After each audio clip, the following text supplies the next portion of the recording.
Hello guys. सो आज का topic है about the APS certificate. Don't worry, मेरा भी एपीएस सर्टिफिकेट अब तक नहीं आया है despite being applied in January itself. और मेरे साथ और आपके साथ ऐसे हज़ारों लोग हैं जिनका एपीएस सर्टिफिकेट नहीं आया है एडमिट्स होने के बाद भी।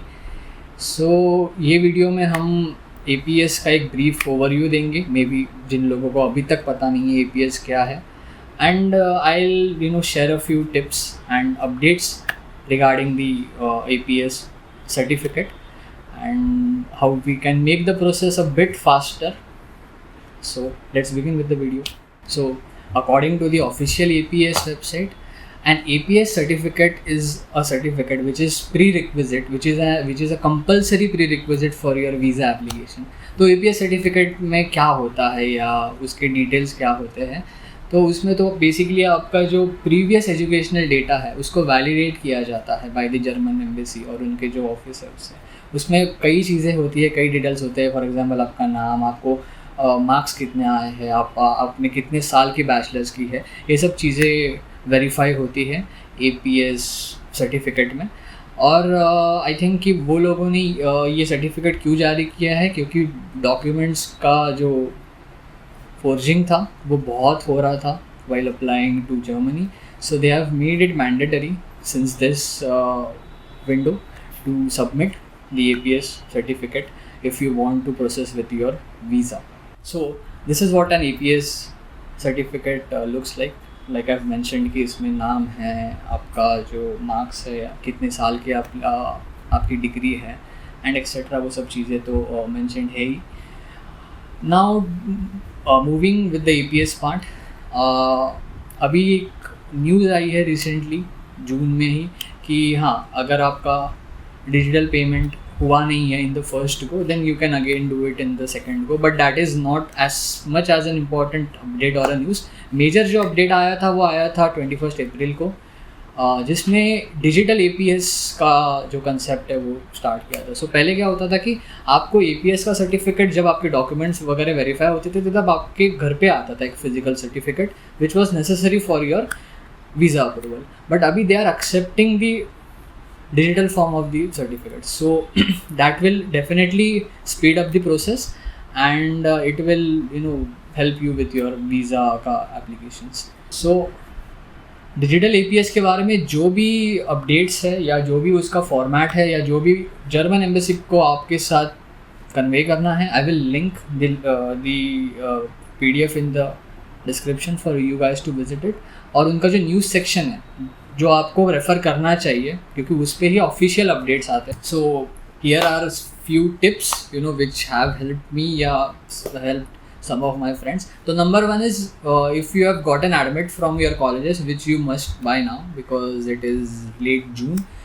So what you can do is you can ask your mail. आप आपके यूनिवर्सिटी को मेल कर सकते हो कि भाई APS इंडिया के ऑफिस को आप मेल कीजिए और उनको बोलिए कि प्रायोरिटी में हमारा एप्लीकेशन प्रोसेस करें। सो फॉर एग्जांपल मेरा एडमिट TU कैबिनेट्स में आया था, मैंने उनको मेल किया कि यार मेरा APS सर्टिफिकेट आया नहीं है।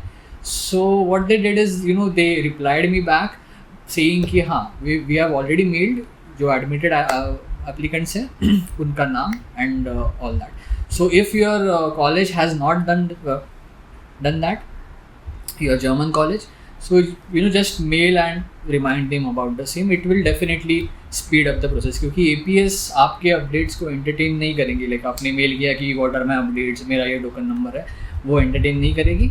ऑफिशियल अगर कोई कॉलेज ने मेल किया तो उसका वेट पड़ता है उतना ही, right. So this is the first thing which you might do right now अगर आपका APS नहीं है। एंड सेकेंडली अगर दिल्ली में आप रहते हो या आसपास भी रहते हो या आपका कोई दोस्त वगैरह रहता है दिल्ली में, then I have heard from my sources कि 9 AM to 12 PM अगर आप जाके करोगे इंक्वायरी एज सच तो they will give you an update about your application. पहले वो टाइम बहुत ज़्यादा होता था बट बीच में एक मेजर इशू हुआ वहाँ पे जिसके वजह से वो लोगों ने पीरियड उसका बहुत लिमिटेड कर दिया। तो अभी you can maybe ask some people who live by कि यार जाके मेरा टोकन नंबर ये है, जाके एक बार देख के आओ, अपडेट ले लो। और अगर कोई नहीं है आपका दिल्ली में, then we come to point number 3। APS नाम का एक ग्रुप है जहाँ पे जो APS जिनका आया है या जिनका आना है उसका अपडेट्स आता रहता है। लाइक दे मेंशन कि हाँ मैंने ये डेट को एनरोल किया, मैंने मेरा APS का जो वेरिफिकेशन है ये डेट को हुआ, मुझे कुरियर डॉक्यूमेंट्स हो गए या जो नया फॉर्म है अपना डिजिटल वाला वो ये डेट को आया, तो दे मेंशन ऑल दैट। सो आपको एक ट्रैक रहता है कि यार हाँ एक जनरल टाइम इतना लगता है मुझे, अगर इससे बाहर गया तो कुछ तो गलत हो रहा है। So I have to take the necessary steps. Additionally आप क्या कर सकते हो, वो ग्रुप पे में भी किसी को तो जाके बोल सकते हो कि यार अगर कोई दिल्ली के आसपास है या रह रहा है तो जाके मेरा टोकन नंबर लेके just provide me an update about my APS का update. So that is what you can do from जो स्टेप नंबर 2 और स्टेप नंबर 3 है उसको अटैच करके। और आई थिंक इसके आगे you can not do much because they are not communicating with you directly. क्या होता है कि यार एक बार पेमेंट ये होगी आपकी वेरीफाई होगी तो आपको डायरेक्टली कॉल आता है एक नंबर से। वो कॉल जो नंबर है उनका ऑफिशियल वो भी मैं डिस्क्रिप्शन में दे दूँगा, बट आपने सामने से कॉल किया तो वो उठाएंगे नहीं, तो वो सब करने की ज़रूरत है नहीं आपको। बस APS नाम से वो कॉन्टैक्ट नंबर सेव करके रखिए, क्योंकि अगर आपको कॉल आया तो आप हाँ अलर्ट रह सकते कि यार APS का कॉल है मेरे को उठाना है, क्योंकि उनका जो नंबर है वो +11 से स्टार्ट होता है। तो इट इज़ आपको लगेगा कि स्पैम है या वो सब है, तो वो मैं डाल दूंगा डिस्क्रिप्शन में। बस उनके 2 कॉन्टैक्ट नंबर से अलग अलग सेव करके रखिए उन्हें। अगर आ गए आपको बाई चांस तो देन यू विल नो कि हाँ उनका ही कॉल है। सो या good luck with your APS का डॉक्यूमेंट, होपफुली आता है टाइम में और हम जा पाए ये विंटर सेम में। चलो बाय।